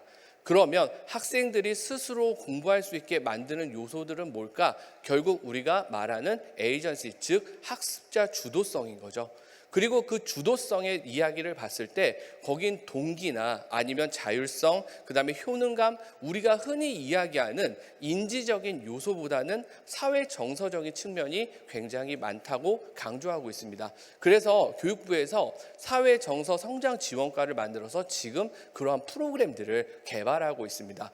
그래서 인지적인 것도 중요하지만 어떻게 하면 사회 정서적으로 아이가 안정되게 가져갈 수 있느냐, 이게 지금 이제 우리의 숙제가 된다고 생각을 하고요. 사회 정서 학습은 셀 프로그램이라고 해서 많이 알고 계시죠? 그래서 여기에 우리 또 좋아하는 거 있잖아요. 한국형. 그래서 한국형 사회정서 교육을 붙였는데, 여기에 사회정서 교육은 나, 너, 우리의 형태로 진행이 됩니다. 근데 다른 분들이 보시면 셀 프로그램과 한국형 사회정서 프로그램의 차이점이 뭐야? 라고 생각하실 수 있는데, 이번에 프로그램을 개발할 때 정신과 교수님들이 들어오셨어요. 그래서 첫 차시와 끝 차시에 마음 건강이라는, 마음 챙김이라는 부분이 들어간 거죠. 그래서 이게 뭘까라고 봤을 때 우리가 아이들과 생활을 하면서 우리는 항상 문제를 해결해야 된다고 생각을 했었어요. 관계에서의 문제도 해결하고 스트레스도 해결하고 뭐든 없애야 된다고 생각을 했었는데, 마음 챙김은 멘탈 헬스 리터러시는 그게 아니라 그 안에서 발생하는 자연적인 불편함이나 그런 스트레스가 누구에게나 나타날 수 있고 우리는 그거를 스스로 조절할 수 있는 힘을 배워야 돼가 이 기존에 있었던 셀프 프로그램과 다른 점이라고 생각을 해요. 그래서 이런 것들이 학교 현장에 도입이 되면 좋겠다라고 생각을 했고, 그래서 제가 지금 이런 것들을 열심히 배워서 우리 반의 아이들한테 적용을 시켜보는 거죠. 그리고 이야기를 합니다. 어머니께. 어머니, 우리 형태가 자꾸 수업 시간에 이상한 행동을 해요. 형태를 다음 주부터 상담실로 보내도 될까요? 라고 하면 어머니가 어떤 대답을 할까요? 네, 선생님, 저희 아이가 좀 이상하죠? 상담실로 보내주세요. 이럴까요? 절대 그러지 않아요. 우리 아이가 어디가 어떤데 왜 이 아이를 상담실로 보냅니까? 라고 해서 민원을 제기하죠. 선생님은 아이를 도와주려고 했는데 그런 것들이 불편함으로 다가오는 시기가 있는 거죠. 그래서 이런 것들을 어떤 방식으로 지원할 수 있을까 보니 아이들의 데이터를 모으더라고요. 그래서 선생님들은 아시겠지만 아침마다 왔을 때 아이들이 스티커를 붙이거나 아니면 오늘의 기분이 어때요? 이런 것들을 붙이면서 그날의 감정을 컨트롤하고 애들을 지원할 수 있는 방법들을 선생님이 오프라인적으로 할 수 있었어요. 근데 문제가 뭐냐면 이게 너무 귀찮은 거예요. 매일매일마다 누르고 하고 뭐 안 하는 애 뭐 이런 애들 귀찮아서 이런 것들을 조금 더 온라인으로 해볼 수 있는 방법이 없을까라고 해서 제가 아이들의 감정을 체킹하는 앱을 하나 만들었어요. 그래서 아침에 등교하면 그 4가지 감정, 희노애락의 감정을 가지고 오늘의 감정이 어떤지를 눌러요. 그 다음에 그걸 데이터로 쌓는 거죠. 그래서 이런 식으로 학생들의 데이터를 계속해서 쌓게 됩니다. 그래서 오늘 아이들이 내 기분이 어떻고 일주일 동안 데이터가 어떻고 모이게 되면 아이들은 못 보지만 선생님은 볼 수 있어요. 그래서 선생님한테 오면 어떤 게 오냐면 기쁘거나 즐거운 건 괜찮아요. 근데 우울한 감정과 분노가 올라오는 애들은 선생님들이 주의 깊게 봐줘야 되는 거죠. 그래서 이걸 어떻게 사용했냐면 아침에 등교할 때 한번, 집에 갈 때 한번 이렇게 2회 썼어요. 그 이유는 아침에 와서 누르는 건 가정생활을 알게 모르게 알 수 있어요. 그리고 집에 갈 때 누르는 건 학교 생활을 알 수 있어요. 근데 아이들이 스스로 자기 입으로 선생님 저 이것 때문에 힘들어라는 말을 못했는데 이런 것들이 만들어지게 되면 선생님이 무슨 일이 있구나, 아니면 이 아이가 지금 감정적으로 정서적으로 힘들구나라는 것들을 알 수 있게 되는 거죠. 그리고 제가 이걸 통해서 알 수 있는 게 우리 반에 굉장히 불성실한 애가 많구나. 왜냐면 안 눌러요. 그래서 제가 여기에 뭘 만들었냐면 3회 이상 X한 애들은 너 일로 와. 내가 사회 정서적으로 왜 이걸 해야 되는지 알려줄게 라고 말을 하게 되는 거죠. 그러면서 조금씩 아이들의 감정을 미묘하게 바라볼 수 있게 되었어요. 근데 어떻게 체킹을 하냐면 이렇게 체킹을 해요. 그래서 즐겁거나 힘들거나 화나거나 이렇게 해서 단계별로 나눠서 애들이 내가 오늘은 화남의 몇 단계야 이렇게 눌러가지고 정보를 받는데, 문제는 뭐였냐면 저희 반에 그 감정을 조절하지 못하는 애들이 천진 거예요. 너무 좋거나 너무 나쁘거나. 그래서 얘가 분노 조절 장애가 있나? 이 생각이 들 정도로 계속해서 다 5점인 거예요. 그래서 우리가 살면서 한 번도 내 감정을 직시해서 바라본 적이 없구나. 그리고 지금 내 감정 상태가 어떤지를 배워본 적이 없구나. 이런 것들은 기본적인 가정교육에서 와서 네가 스스로 감정을 조절해야지 라고 오해했던 것 같아요. 그래서 이런 것들을 보면서 저도 아이들을 이해할 수 있게 됐고, 그리고 또 하나는 저도 생각보다 제 감정을 직관하지 못한 경험이 제일 많아요. 그래서 자기 인식이 안 된 상태에서 조절이 어려운 거죠. 그래서 이런 것들을 하면서 누구나 그럴 수 있구나 이 생각이 들더라고요. 그래서 사회정서 교육에 공감이나 공동체가 있는데 많은 분들이 이거는 세계시민교육과 같지 않아요? 라고 말씀을 하실 수도 있어요. 근데 그 코어에 있는 부분은 우리가 서로 공감을 하고 소통을 하는데 그 소통이나 이런 교육에서는 공감을 어떻게 하면 잘할까, 경청을 어떻게 하면 잘할까를 가르친다면 사회정서 교육에서는 경청과 공감의 관계 안에서도 스트레스가 발생할 수 있다는 걸 알려주는 거예요. 그리고 그런 것들을 조절하고 사회에서 커다랗게 공동체 안에서 함께 생활하는 방식을 배워야 한다. 이게 사회정서 교육의 가장 큰 차이점이라는 생각이 들더라고요.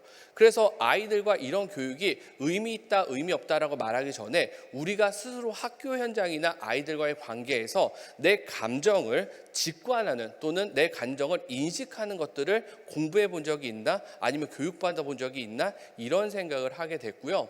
그래서 이런 것들이 잘 적응하는 능력으로 전환이 되겠죠. 그래서 내 감정을 어떻게 받아들이고 인식하고 그 생각을 이제 AI 디지털 교과서나 새로운 온라인 플랫폼의 형태에서 학습하고 그걸 행동으로 만들어 나가기까지. 그래서 감정과 생각과 행동을 이렇게 통합적으로 교육하는 걸 우리는 여전히 전인 교육이라는 말을 쓰잖아요. 그래서 디지털화 사회가 되면서 디지털을 강조하는 것보다는 디지털 사회에서 더 아날로그적인 것을 강조해야 되는 시기가 왔다고 생각해요. 그래서 아이들 스스로 어떻게 생각하고 친구와 관계 맺고 어떻게 대화하고 내 감정을 조절하는지가 필요하고, 그런 것들을 AI 디지털 교과서의 대시보드의 형태로 들어간다면 학교 현장의 초등학교 선생님들이 단순하게 인지적인 교과서 형태의 학습만이 아닌 아이들의 감정도 알아챌 수 있고, 그걸 가지고 생활지도나 다양한 여러 문제점을 그 선생님들이 지원할 수 있는 것들이 되지 않을까라는 생각이 듭니다.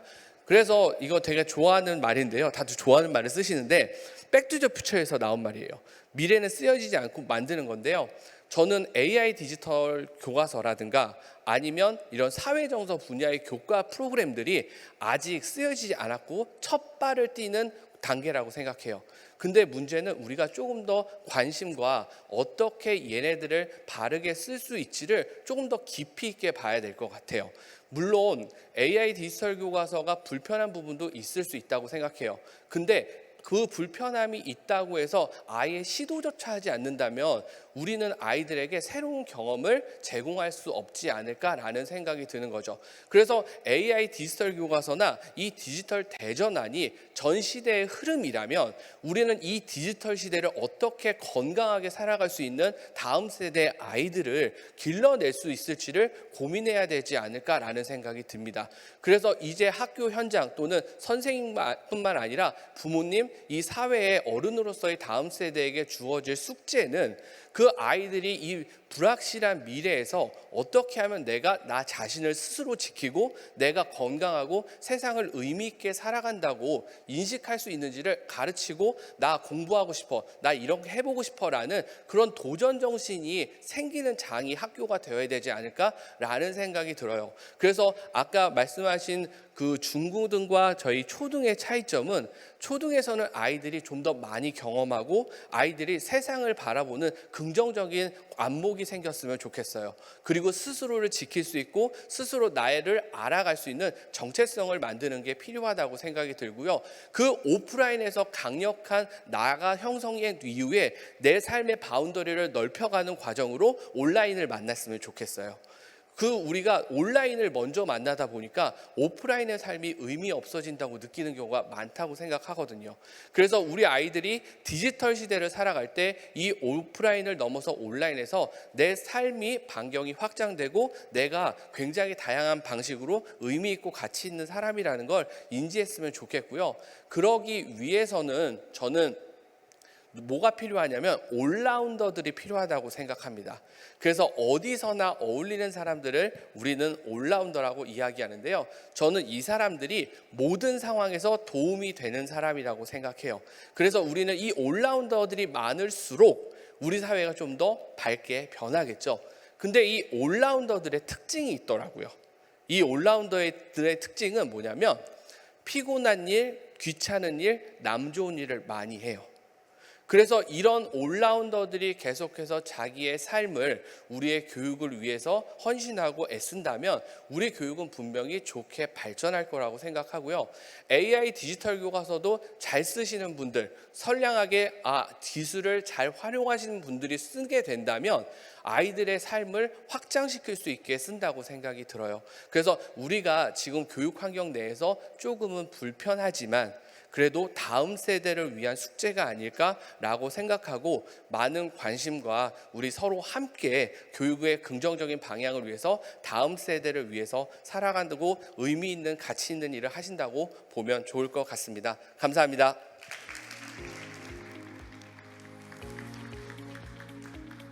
네, 김영태 선생님 발표 감사합니다. 그러면 앞서 발표해 주신 연사님들의 내용을 바탕으로 전체 토론 및 질의응답 시간을 한번 가져볼까 합니다. 지금 실시간 질의응답 시스템을 활용해서 많은 분들께서 질문을 올려주고 계시고 또 공통된 질문들도 꽤 많은 것을 지금 발견하고 있습니다. 그래서 공통된 질문 중에 하나를 먼저 공유를 해볼까 해요.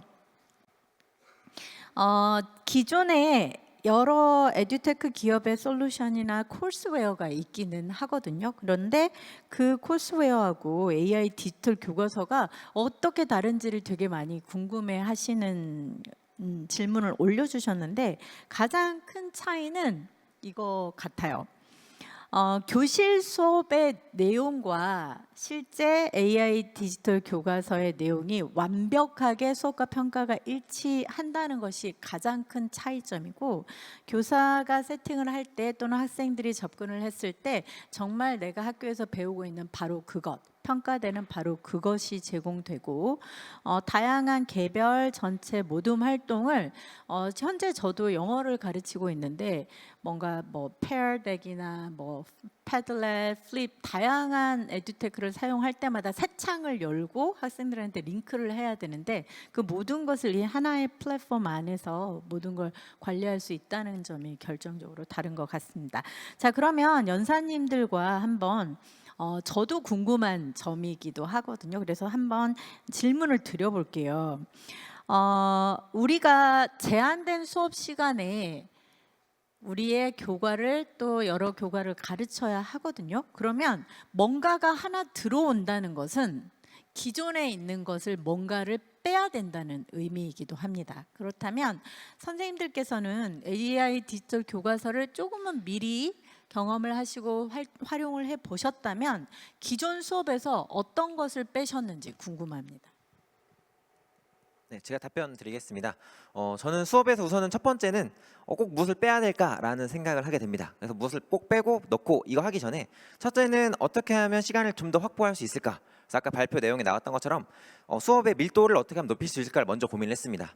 정말 교육의 본질적인 거랑 비본질적인 거를 좀 구분을 해서 비본질적인 부분들은 디지털 도구를 써서 시간을 줄일 수 있다면 그런 식으로 바꿨고요. 앞에 말씀드린 것처럼 이 프린트물 나눠주고 수거하고 채점하고 그러니까 과거 같은 경우는 학생들이 풀고 나면 이제 교사가 한 명씩 답을 불러주는 거죠. 1번 답 뭐고 2번 답 뭐고 채점 다 했니? 이런 시간들.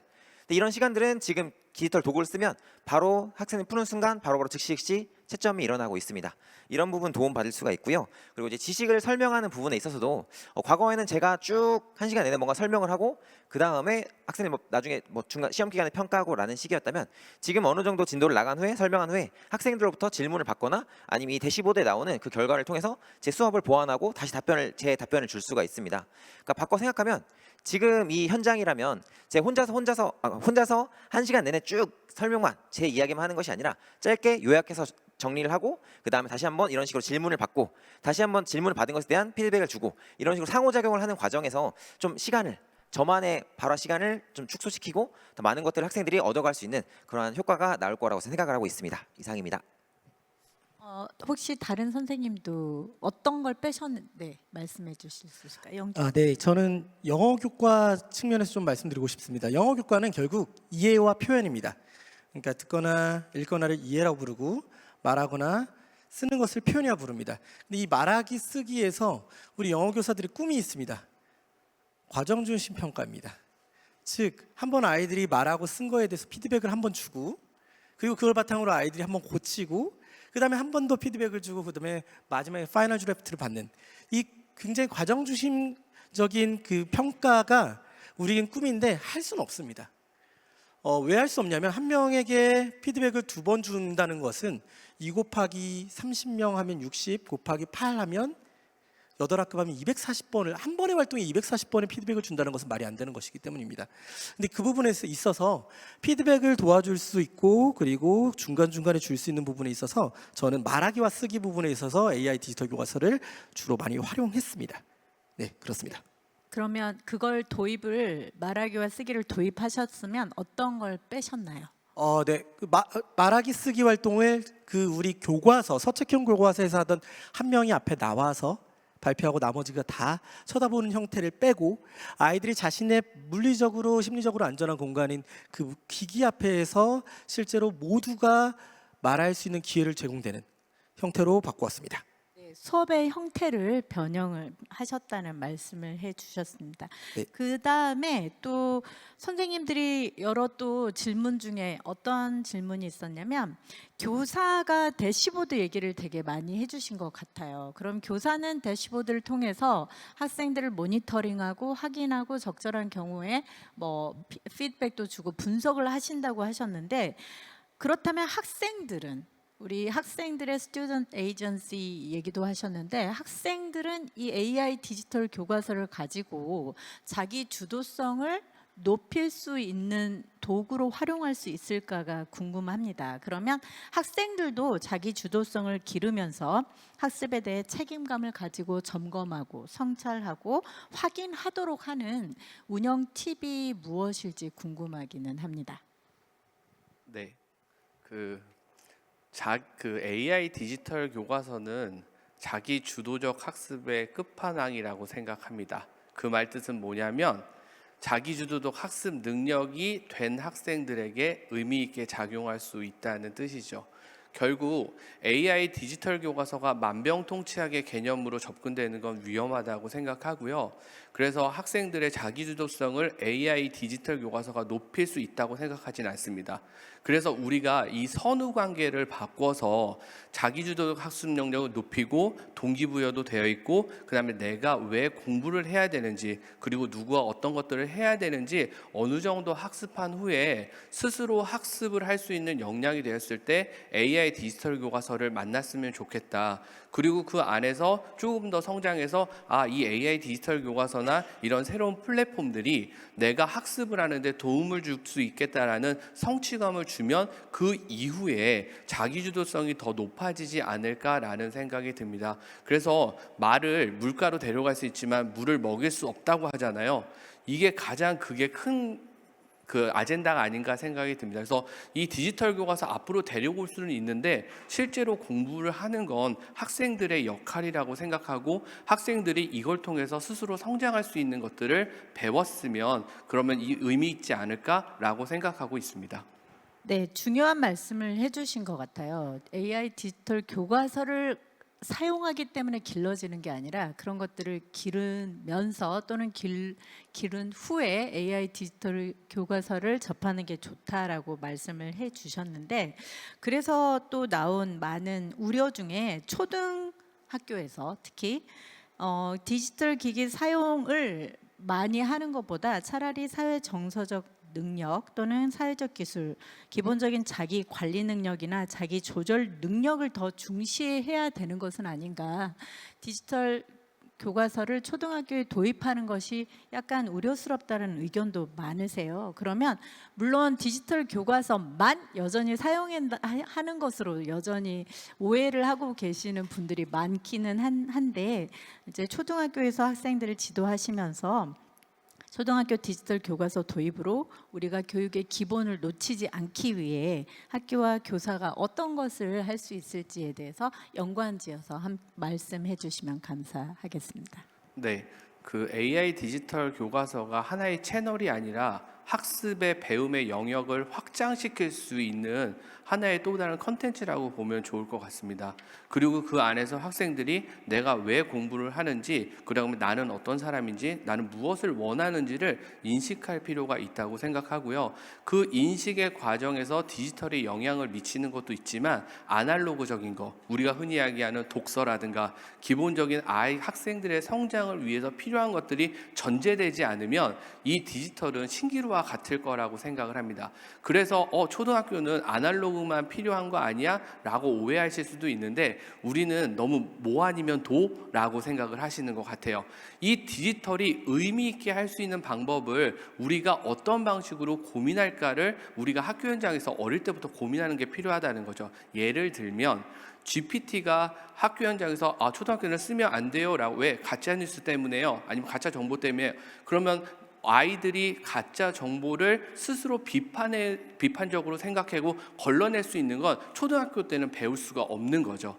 그래서 그런 비판적인 사고를 가지려면 우리가 이것들을 어떻게 잘 써야 되지라는 소양 교육이 먼저 전제된다면 이후에 나오는 그 활용 교육에도 충분히 긍정적인 영향을 미칠 수 있지 않을까라고 생각하고 있습니다.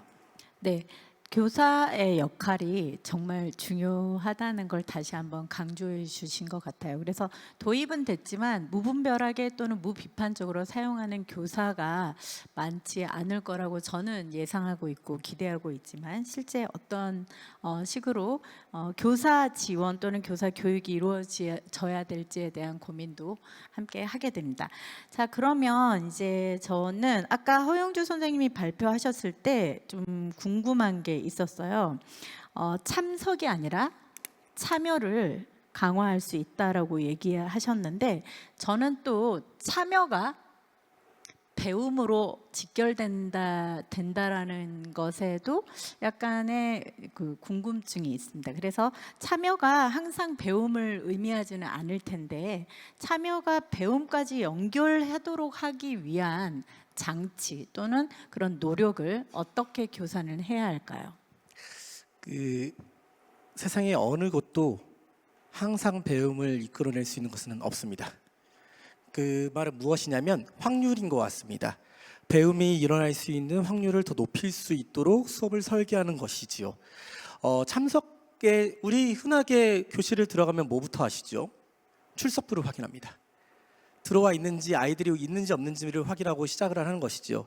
이제 그 단계는 넘어서야 된다고 생각합니다. 아이들이 참여를 하고 있는 과정을 AI 디지털 교과서뿐만 아니라 다양한 디지털 또는 AI 툴을 활용해서 관찰하고, 즉 보고, 여기서 끝나는 게 아니라 결국 교사가 아이에게 지금 도움이 필요한 아이에게 달려가서 돌봐줄 때가, 즉 결국 그때 배움이 일어난다고 생각합니다. 도움이 필요함에도 불구하고 도움이 필요하다고 말하지 못하는 아이들이 태반입니다. 만약에 지금 이렇게 익명의 질문이 아닌 자 질문 좀 받아볼까요? 라고 했다면 아마 대부분이 질문을 손들고 하지 않으실 겁니다. 실제로 도움이 필요하고 궁금함이 필요했을 때 손을 들 수 있는 아이들은 어른들만큼 없습니다. 즉 그거를 관찰, 즉 보다의 도구를 넘어서서 돌보다의 도구로 디지털 AI 도구들이, 즉 AI 디지털 교과서가 활용된다면 배움이 일어날 수 있는 확률이 더욱더 높아질 수 있다고 저는 자신합니다. 네, 또 한 번 교사의 역할이, 기기에 의존하지 않는 교사의 역할이 중요해진 것 맞습니다. 같습니다. 네, 저 신태환 선생님 수학과와 관련된 질문을 많이 올려주셨어요. 그래서 질문 하나를 공유를 하고 또 신태환 선생님과 연계지어서 저도 추가 질문을 하고자 합니다. 그래서 AI 교과서의 문제 형태에 대해서 궁금해 하시는 것 같아요. 역시 많은 분들이 AI 디지털 교과서에서 제공하는 문항의 유형이 그렇다 아니다, 뭐 true, false 아니면 3개 중에 선택, 뭐 2개 중에 4개 중에 선택하는 이런 유형인 경우가 대부분 아니냐라고 우려를 하시고, 여기 이 질문자님께서도 유형에 대해서 질문을 하셨어요. 그러면 이 질문, 즉 숫자만 바꿔서 제공하는 문제 유형, 그리고 수업 상황과 개별 과제 제공 시 어떻게 AI 디지털 교과서를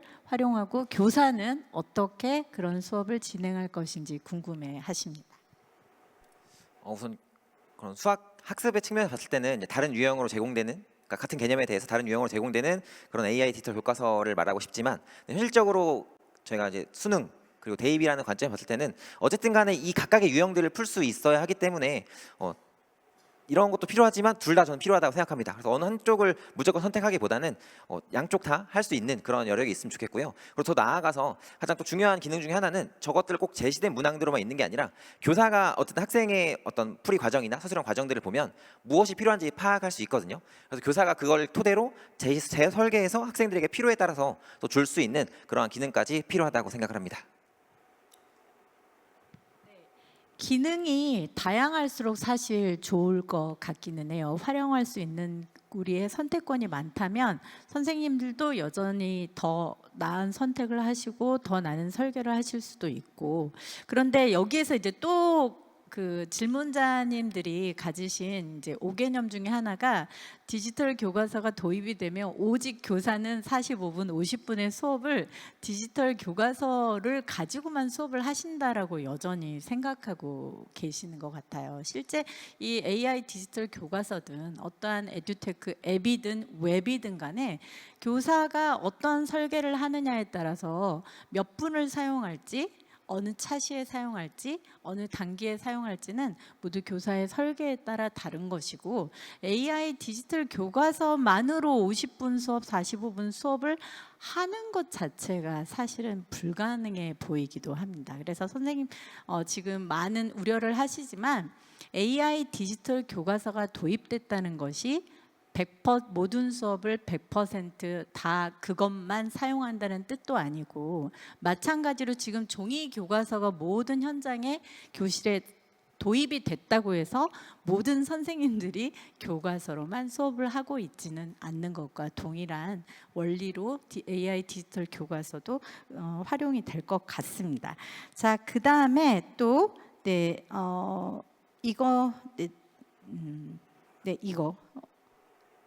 이것과 이 질문이 제가 방금 말씀드린 것과 조금 맥을 같이 하지 않을까 합니다. 필요성에 공감하나 회의적인 학부모님들 그리고 일반 여러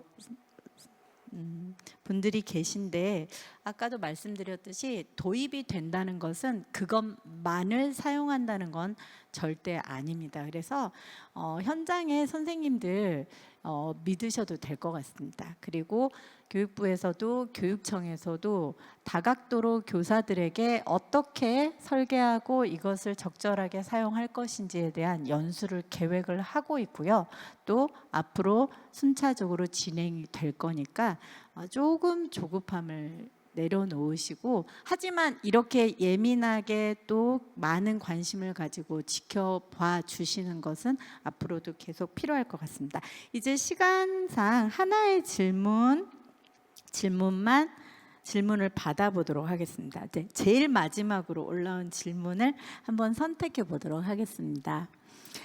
개별 학습이나 맞춤형 학습에는 확실하게 AI 디지털 교과서가 도움이 된다고 이제 저도 믿고 있습니다. 그런데 협력 학습은 어떻게 하면 좋을까요? 협력 학습에 쓰시는 정말 수많은 툴들이 있으시지요. 에듀테크 예를 들면 패들렛도 있을 수 있고요. 이러한 수많은 링크들이 그대로 AI 디지털 교과서에 아름답게 인베드 됩니다. 착 들어갑니다.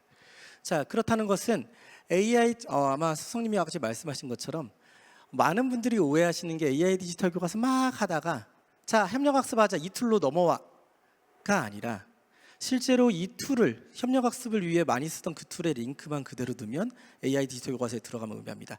아름답게 들어간다는 것은 첫째, 이쁘게 들어간다를 넘어서서 두 번째, 아이들의 활동 장면을 실시간으로 관찰이 가능하다는 걸 의미합니다. 자, 패들렛의 아이들을 예를 들면 패들렛으로 협력학습을 해보겠습니다. 예전에는 어떻게 했죠? 패들렛으로 아이들이 지금 활동하고 있는 장면을 볼 수 있었나요? 아닙니다. 아이들은 하고 있고요. 저는 돌아다니면서 또는 올라온 글을 볼 수 있었죠. 근데 이제 AI 디지털 교과서는 이제 들어왔고요. 아이들이 화면을 볼 수 있음을 의미합니다. 자, 다시 또 똑같은 말입니다. 제가 가장 걱정하는 부분 중에 하나가 이런 개별 학습이든 협력 학습이든 AI 디지털 교과서의 장점은 관찰인 것 같아요. 근데 관찰과 감시의 한 끗 차이는 결국 교사의 따뜻한 피드백이지 않을까 싶습니다. 협력학습을 위해서 어떻게 활용하냐라고 말하면 간단하게 말씀드리자면, 정리하자면 협력학습에 쓰던 모든 툴들이 AI 디지털 교과서에 인베드 될 수 있다라고 말씀드리고 싶습니다. 네. 덧붙여서 저는 마지막으로 말씀드리고 싶습니다. 협력학습을 어떻게 할까요? 저는요, AI 디지털 교과서 잠깐 끄고 큰 이젤 패드나 종이 모둠별로 책상 붙이라고 하고 나눠주고 학생들과 직접 이야기를 하면서 손으로 써가면서 발표 내용도 정리하고 또 어떤 표나 그런 것을 제시해 보게 할 겁니다. AI 디지털 교과서가 모든 것을 모든 장면에 있지는 않도록 저는 노력을 할 거고요. 하지만 필요하다면 또 반드시 쓰는 부분도 시간을 가지도록 노력을 할 겁니다.